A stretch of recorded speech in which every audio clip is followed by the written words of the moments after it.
Welcome back to my Tales of the Realm demo playthrough. This should be the last video that will cover the last two dungeons. And last time we cleared a few different quests, clearing out the goblin camp, taking out the wolf terrorizing the countryside. And since that last playthrough, I did a little more leveling. After the video had ended, I made a little debug mode in the code just so I could power through that quickly. So here we are back in Kalmos, the starting town in the game. With those last few levels I added to the party, there are a couple more new abilities I'll go through real quick. Garrett picked up Inspirational Tale, which is a buff to the entire party. And Alphonse picked up Strong Acid. I don't think that was there last time.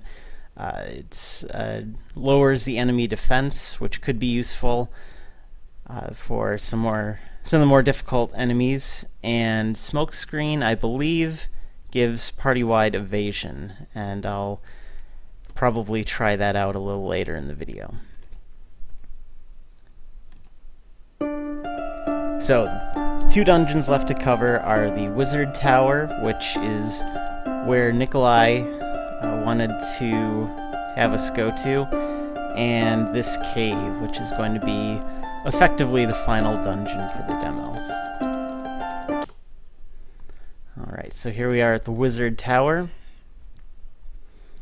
And there's some runes here that our resident wizard is going to deal with.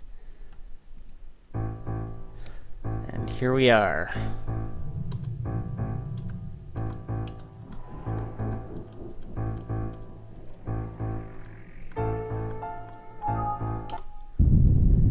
We have a new enemy type here. I believe these are called neophytes. And basically just a palette swap of Nikolai and some of the other wizard enemies we'll be seeing.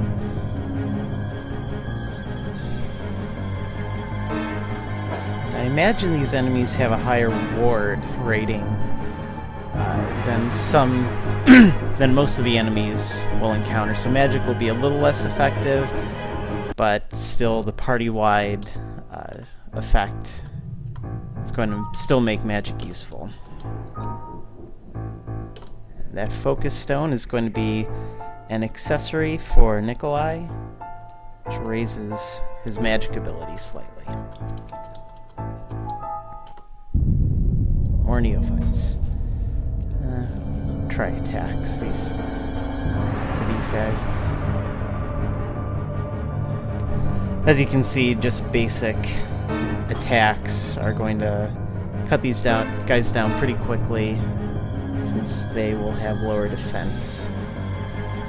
But they do have a Magic Blast ability, so even though they're a bit fragile, they are not to be underestimated. There you can see those are supposed to be some tables with open books on them. Dealing with the wizard here, like little sprites, red glowing eyes there.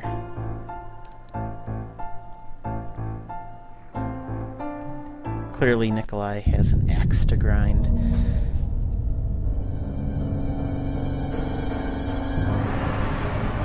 And as you can see, that Magic Blast does pack quite a punch, doing over 100 damage to Garrett.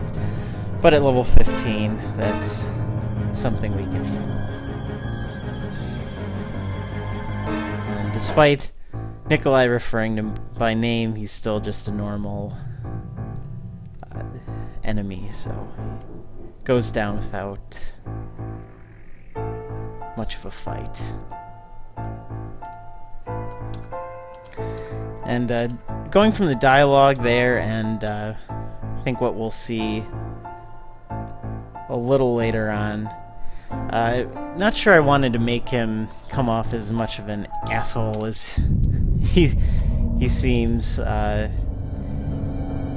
So were I to work on this game some more, I think I'd revisit the script a bit and try to make him a little more likable. Sure, he has his reasons for hating these guys. Everyone is missing today.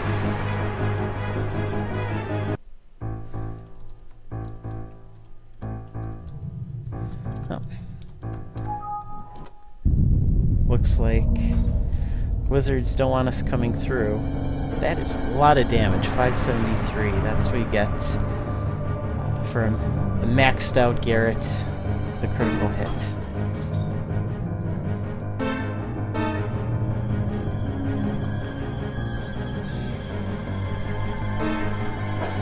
I'll be skipping through the victory screens from now on, since nobody will be leveling up anymore. Everyone's hit the level cap.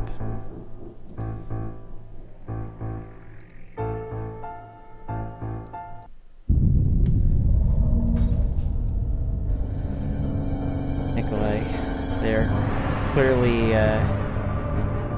thinking he's above the rules. Probably why he asked us to storm the tower in the first place. If you missed that, the prefects here have an enemy summoning ability similar to the scouts in the Goblin Camp.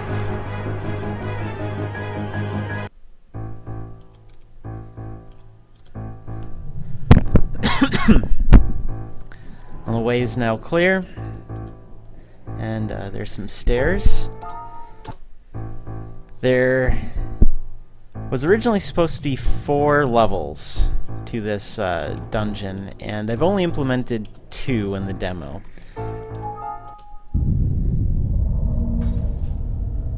So this should go pretty quickly.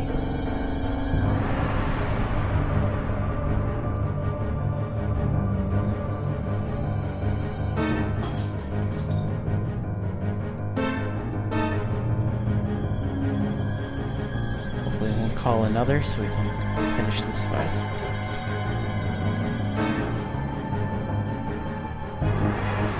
There we go.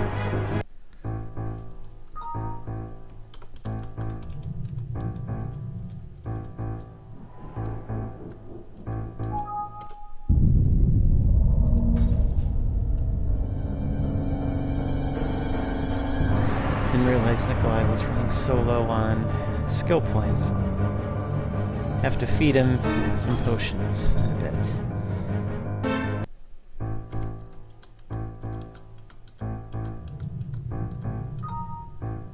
Ooh, Ring of Protection.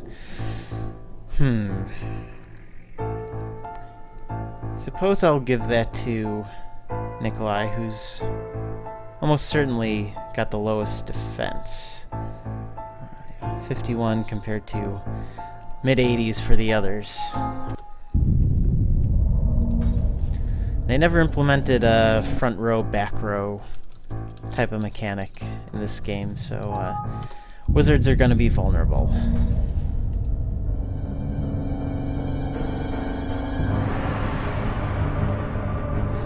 I'm not really sure if I would put that in even with enough time, since in most other games it feels like there's just a right answer to whether you put someone in the back row or not, and that doesn't really seem interesting to me. And if I did that, then Nikolai's knife skills would probably be even more useless, and I don't want that. And there's nothing here, right? Just an empty corridor? Hold on to that thought. Hit him with a Magic Frost.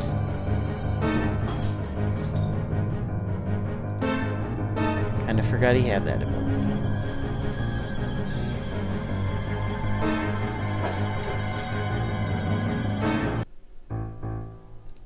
No. Give Nikolai that skill potion now. You might notice I splurged on buying those with the excess gold.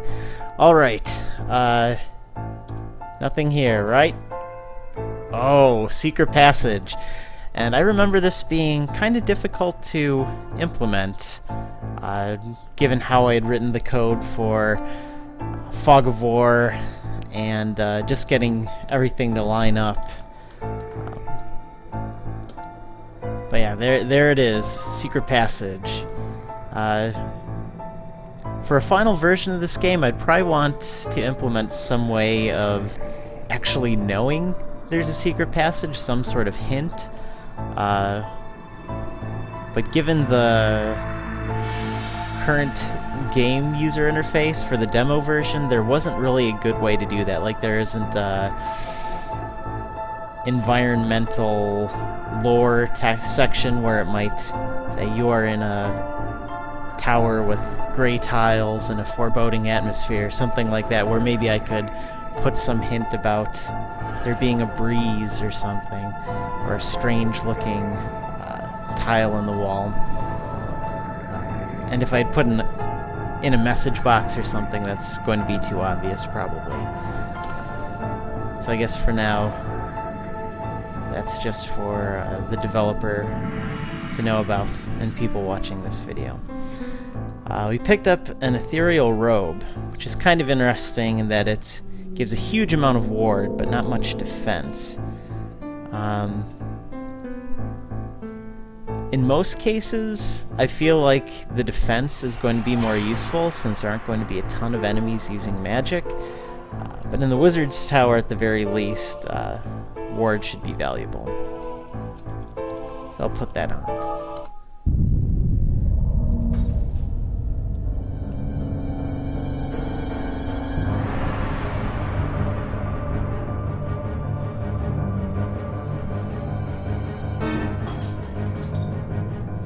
Slowed by the cold, I believe, is a reduction in speed behind the scenes.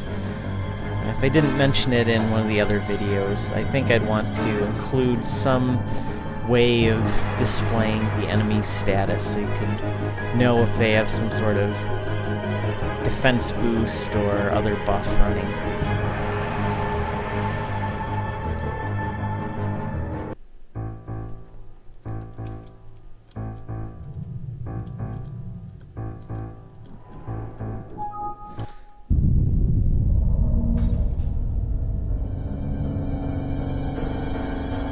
You can see Dank Dirge is not doing much damage because of these guys' higher ward value.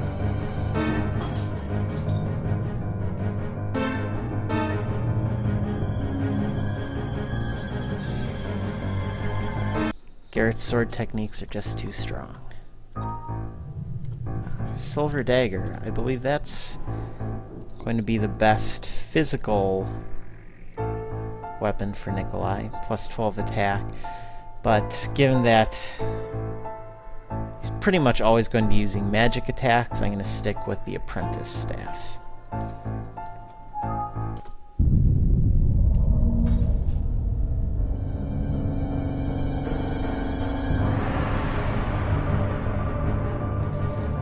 Just for fun, let's try a Backstab. 86 damage, not too impressive. Like I mentioned before, I'd want to change those abilities somehow to give some incentive to use them over Nikolai's magic attacks, or perhaps implement more of a way of giving options to build Nikolai as primarily physical damage dealer versus a mage, but in here you're going to want to build him as a wizard. And Crack too badly to use only in the demo. In reality, there'd be a couple more floors here, followed by a duel with the headmasters of the Wizard's Tower, which would have been kind of an interesting battle since each of the headmasters would have a different theme, generally a different element.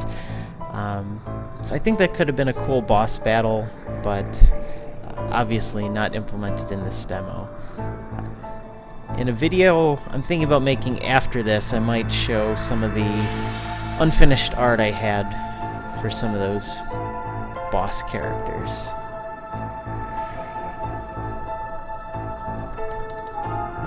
that should cover everything in the Wizard Tower that's implemented in the demo, so I'm going to head out as quickly as I can.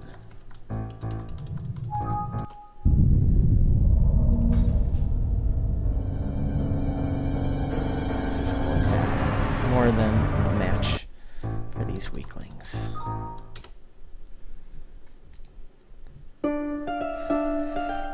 Okay, I am going to save before taking on this final dungeon, and I suppose I'll just use the camping function here. Also going to try to show off the forest background, just because I'm not sure the demo videos prior to this covered that. So I got a different look here with some trees, kind of a bare dirt floor, and some different enemies, wolves, and some of the random encounters will have a pack leader, which gives some different boosts to the other wolf enemies. And the druid here, he's got some basic attacks. The burst of energy, I missed how much damage it did there, but can be a pretty powerful attack to deal with, especially at early levels. And he also has an Entangling Roots ability, which I like for being kind of thematic ability for a druid to have, and I think that slows down the target a bit. Alright, let's camp here. Save, and final dungeon time. Now, when we went in, there wasn't any dialogue. There is some dialogue in place that will occur if you pretty much don't have a full party near the maximum level, which just warns you to go away because you're unprepared. And that comes from the boss that we'll be facing shortly. Just him. Just kind of attacks and then runs away. Which kind of makes sense, given the situation here.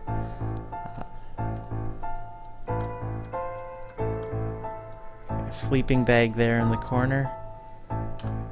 Some potions before the final battle, and this is who we're taking on.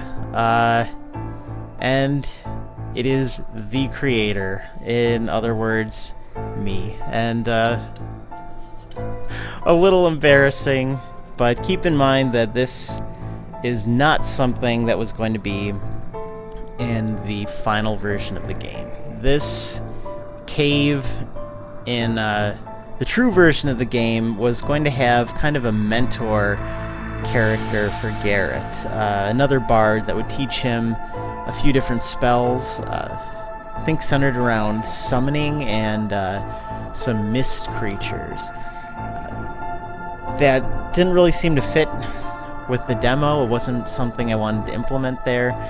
And what the demo was missing was kind of a final boss for you to fight. So I made this overpowered self-insertion, which we'll be taking on now.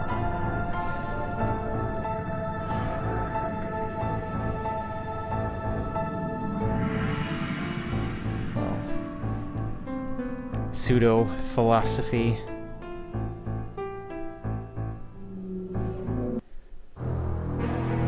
Here he is, sword and gun and trench coat. And he definitely packs a punch, dealing 200 damage to our highest defense character. The strategy I'm going to take on here is to buff up the characters to start.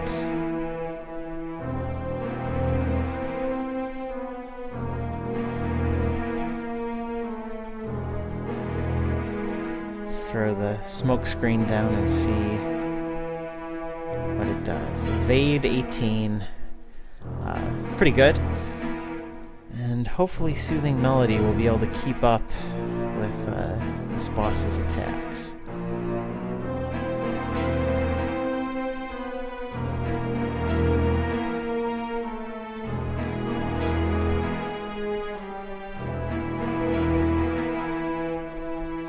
Doing okay so far. Debuff him with the acid. Knocked to the ground. Didn't catch what that did. I think it might have knocked down the timer a bit for Alphonse. And it looks like all those buffs I put on already expired, so I am not going to bother with those going forward. Reshape Reality. That's an interesting attack, something only a programmer would have in his own game.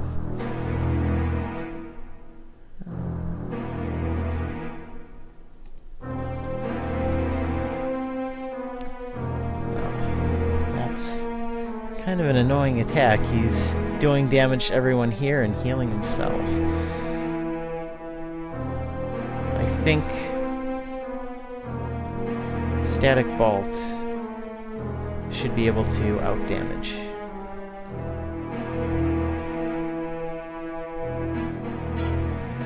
Do we have anything else here? Poison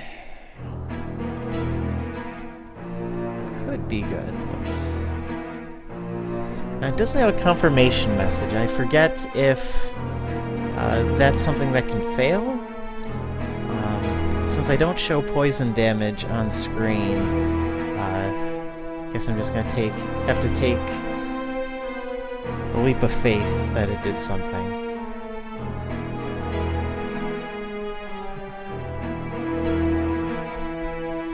Doing some heavy gunfire there.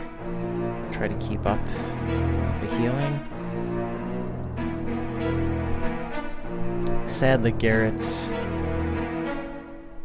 using all of his moves to heal when he's probably the best physical damage dealer in the party. It's kind of a... Ooh. A take aim does quite a bit of damage.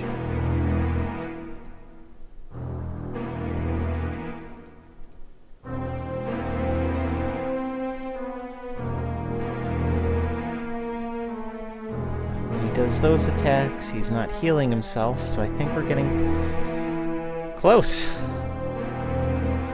And everyone's experience is maxed out, the rest of it just goes to waste. The creator promised us answers, but looks like he's just happy to be dead. Alright. So, I'm going to save here, but that pretty much covers what is in the game so far in terms of dungeons and other content. There might have been a couple monsters we missed, and I will cover those in a second by looking at the bestiary section I made for this game. And also, if you'll notice, before the random encounters were the creator doing hit and run attacks on the party, and with him gone, monsters have moved in, so now there are lurkers and spiders hanging out. So just a little touch there to make things a little more interesting and dare I say realistic. Yeah, we've got all of our quests complete, all of the dungeons covered, all of the battle backgrounds shown. So I'm going to close it out and reopen just to show the bestiary real quick. In a full version of the game, I think I would have the game keep track of every enemy you've encountered and defeated, and maybe if I really wanted to get into it, have Alphonse's analyze affect how much you see on here. But for now, there's just a secret file you can make that'll turn this feature on. And yeah, just go through here. It shows all of the stats they have behind the scenes. Rats have that annoyingly high evade that I mentioned in the first video. Ferocious rat. Lurkers, that frenzied lurker boss. The wizard, we missed, and I believe that is the highest level monster in the game, and has quite a high experience given to match that. I'd say it's so high that it's almost a thing to be exploited in the game, so it's another thing I might hypothetically change for the full version. But I think he had a low encounter rate, so we never saw him. All our different goblins. You can see just going back and forth, kind of the process I went through to make those sprites, and with the warrior and the elite as well. And some of those wolves, they think might have been skipped over in the playthrough. Spider was one of the monsters that could show up in that cave after the boss was defeated there. Yeah, and that's it. That's pretty much all the demo has. So what I'll say for this game, clearly it has a lot of shortcomings, but keep in mind a real game would have a staff of professionals, resources in terms of time and money, specialists like artists, musicians, writers, and this was just something I did on the side, fresh out of college, and over a pretty short amount of time. So I think given the right motivation and putting some more time into it and the things I've learned since then, I think I could make a good game out of this if I rewrote it maybe in Java or something, take another pass on the script, completely redo the UI and probably the combat system. But I think there's a spark of something good and original in this. So I'm not ashamed of it. And hopefully, if you're watching these videos, you see something in this game too, even though it's not perfect. So I hope you enjoyed watching, and I'll make one more video showing some of the unused content, some of the art and maps that I developed but never put into the actual game that you can run here. So stay tuned for one more video, and that's it for this one.